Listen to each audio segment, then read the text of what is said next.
就在昨天的12月10号，本来应该是欧盟那边放鞭炮、敲锣打鼓的大日子，为啥呢？因为他们那位铁娘子啊，欧盟委员会主席冯德莱恩原本是打算在昨天正式推出一个号称能救欧洲命的超级法案，而且名字听着特别唬人啊，叫什么工业加速器法案。这个法案的核心思想其实就一条：肉烂在锅里。也就是以后欧盟各国搞什么大工程啦，买什么大设备啦，必须优先买咱们欧洲人自己的，别去买那谁的便宜货了。其实咱都懂说的就是中国。结果怎么着呢？到了昨天，这个鞭炮是没响，锣鼓没敲，反而是一帮小弟造了反直接把桌子给掀了。这法案难产了，推迟了。这个事儿可太有意思了这不仅仅是一个法案的失败，这是欧洲面对中国制造业强势崛起那种心态崩了，招数乱了，最后自己把自己绊倒的真实写照咱得先说说这个冯德莱恩，他为啥非要搞这个下策？因为他是真急眼了他是真坐不住了你要是现在去这个欧洲去转一圈，你就能明白那种绝望感。以前咱们说这个中国制造那都是讲什么袜子、衬衫、打火机，但是现在呢，那是高科技洪流咱们就拿这个德国的慕尼黑车来说事以前那个是什么奔驰、宝马、奥迪的主场，那眼睛都是长在头顶上的现在你再去看看呢，好家伙中国品牌电动汽车的站台前那是人山人海老外那是排着队的试驾，摸摸这个内饰，瞅瞅这个大屏，再看看那个价格，眼珠子都快瞪出来了。数据是不会撒谎的2025年前10个月，中国电动车在欧洲的销量同比暴涨了58%。那反观这个什么大众、宝马这些地头蛇，销量下滑了12%连这个俄罗斯总统普京都说了句大实话：中国车更好也更便宜。这在军事上叫降维打击，这在生意场上这就叫掀桌子而且不光是车你去这个欧洲的商场去看看，什么光伏板子中国的，家用电器中国的，工厂里的工业机器人中国的，年轻人手里面拿的智能手机还是中国的就连欧洲人引以为傲的高端设备领域中国也杀进来了。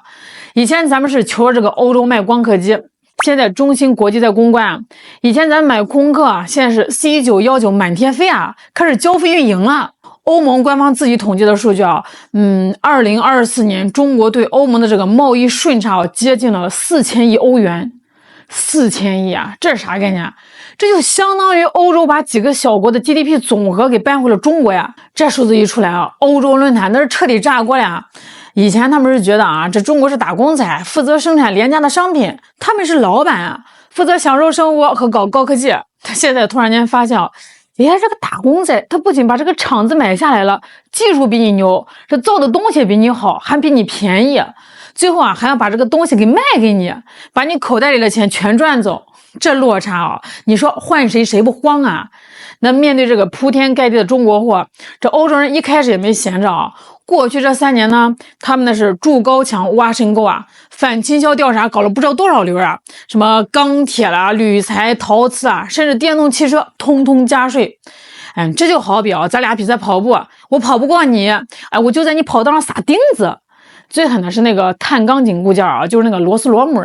税率它干到了 94.4%这都不叫收税了，这叫抢钱可是结果呢，咱们中国企业那是属水的你堵住这条路呢，那我就留那条路。咱们通过这个东南亚，通过这个土耳其转口，2025年上半年这个欧盟从马来西亚进口的金属制品猛增 34%， 从这土耳其进口的钢材涨了 28%。傻子都知道那背后还是中国制造。这就是全球产业链的威力你拦不住眼看着常规手段撒钉子这招不好好使了，冯德莱恩急了他决定使出杀手锏，这就是昨天流产的那个工业加速器法案。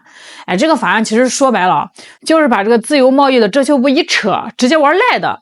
它名为购买欧洲，实际上就是给成员国下命令以后你们政府搞招标修桥铺路、买车买电脑，只要是什么重大项目必须优先选咱们欧洲人自己的，哪怕这个中国的货便宜一半，哪怕中国货的技术更好，不行，你得买贵的，你得买欧洲的这冯德莱恩在内部会议上那是慷慨激昂大概意思是同志们啊，只要把这个钱留在咱们欧洲的锅里面，咱们的企业才能活下去，咱们才能在全球竞争中站住脚。你说听着是不是特别的热血，挺有道理的？但是这账怕细算啊，欧盟委员会自己底下的精算师偷偷算了一笔账，如果真按照这个法案对这个什么汽车啦、电池这些关键的产品设定70%的欧洲制造标准，也就是一辆车70%的零件都得是欧洲生产的，那结果就是成本爆炸，因为欧洲的人工贵啊，能源贵啊，效率低啊。你说这一个每年这个欧盟为了买同样的东西要多花超过100亿欧元。这就好比你为了支持隔壁二大爷开的小卖部，那明明这个超市里1块钱一瓶的水，你非要花个5块钱去二大爷那儿买，那偶尔买一次吧，那叫情谊，你天天买，那你家日子还过不过了？所以这个法案消息一走了，还没等它正式发布呢欧洲内部就先炸了。这一回可不是1只2只出头鸟，是整整9个国家联手反水。9个国家它占了欧盟成员的1/3。这帮兄弟直接就跳出来说，大姐你别闹了，这日子没法过了。咱们来分析分析这9个国家他为啥要造反？难道他们不爱欧洲啊？那当然不是了，这是利益使然先说这个爱尔兰这哥们呢是欧洲著名的税收洼地，很多这个美国大企业了、跨国巨头都在这儿落户他的经济那是高度外向型的。他最怕什么？就怕打贸易战。你冯德莱今天搞这个购买欧洲货那明天中国、美国他是不是也可以搞购买中国货、购买美国货？那一报复起来，爱尔兰这种小身板饭碗直接就被砸了呀。所以他是第一个不干的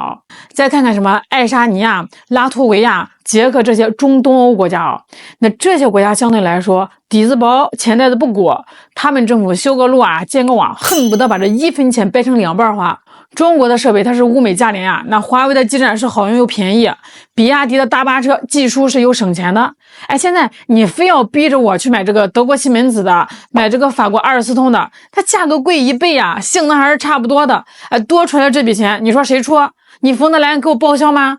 你不报销，那不是让我们老百姓喝西北风吗？所以这些国家在联名信里其实说的很直白，大姐你这过度严苛的保护主义会让欧洲企业变成温室里的花朵，没有竞争他们就敢涨价就不搞创新，最后咱们花大价钱买了一堆垃圾，这才叫完蛋呢。这瑞典更绝瑞典企业协会的负责人直接就开喷了，在咱们欧洲产品还没有达到世界顶尖水平的时候你就急着建墙，这墙一建咱们就真成了2流经济体了。这就好比你家孩子学习不好你不是给他请家教，而是把这个门锁上，不让他出去跟学霸玩，你说他能进步吗？这个事表面上是经济账，其实骨子里是政治账，是欧盟内部那点永远扯不清楚的大小国博弈咱们得琢磨琢磨，冯德莱恩的这个法案它到底是谁受益？是欧洲吗？不完全是，真正受益的是法国和德国，因为这个欧洲它真正有能力生产重型设备、高端制造的巨头企业，基本上都在法德两国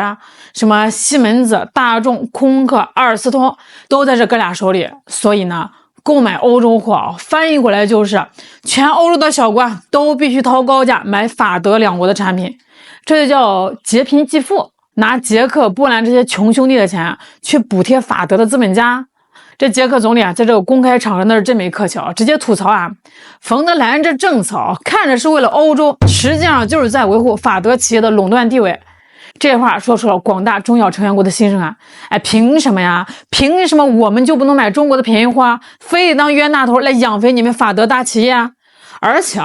还有个更现实的问题，就是现在的全球产业链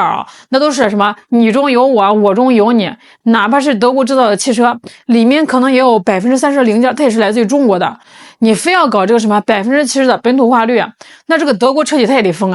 为了凑这个数，他们得把这个供应链从中国搬回来，这一搬呢，这成本又上去了，车卖的就更贵了本来就卖不过比亚迪，你现在再涨价更卖不出去了，这简直就是自杀式的螺旋上升所以呢，这9个国家这次是铁了心了要拦住这个法案，最后逼得这个欧盟没办法，昨天又宣布推迟到2026年1月28号再发布。那说是推迟其实就是回去吵架了，能不能搞成还是两说呢。那聊到这儿啊，咱们得给这个欧盟把把脉。这冯德莱恩这个下策暂时他是搁浅了，我觉得这对欧盟来说未尝不是件好事啊。那至少他给布鲁塞尔的那些官僚们提了个醒，时代变了呀，大人，现在是2025年，不是1925年啊。那面对这个中国制造业的强势崛起啊，光靠这个筑墙关门护犊子是绝对没有出路的。你那个墙筑的再高，你挡不住资本的流动，挡不住技术的渗透啊，更挡不住老百姓对好产品的向往。这欧盟要是真想赢，真想跟中国掰手腕，那得从自己身上找原因。哎，你别要整天搞那些什么虚头巴脑的意识形态，也别整天算计这个小兄弟口袋里的仨瓜俩枣。你去推动这个内部的市场整合呀，哎，你去加大研发投入啊，你去改善这个营商环境啊，你去学这个中国它是怎么搞基建，怎么搞产业链的呀。在这个全球产业链深度捆绑的今天，只有开放合作，只有在这个游泳中学会游泳，才能提升自己的竞争力啊。闭门造车，最后造出来只能是出门就散架的破车。如果这个欧洲人啊能想通这一点啊，那才算是找对了应对中国横扫的上策。如果还是想不通啊，还继续搞这种什么注定没啥好结果的下策，那咱们就搬个板凳坐看2026年这场大戏还能唱出什么花样来。好了，今天就聊到这儿了。对于这个冯德莱恩这部臭棋和咱们中国货的霸气，兄弟们怎么看呢？欢迎在评论区聊聊。我是小兰，我们下期再见。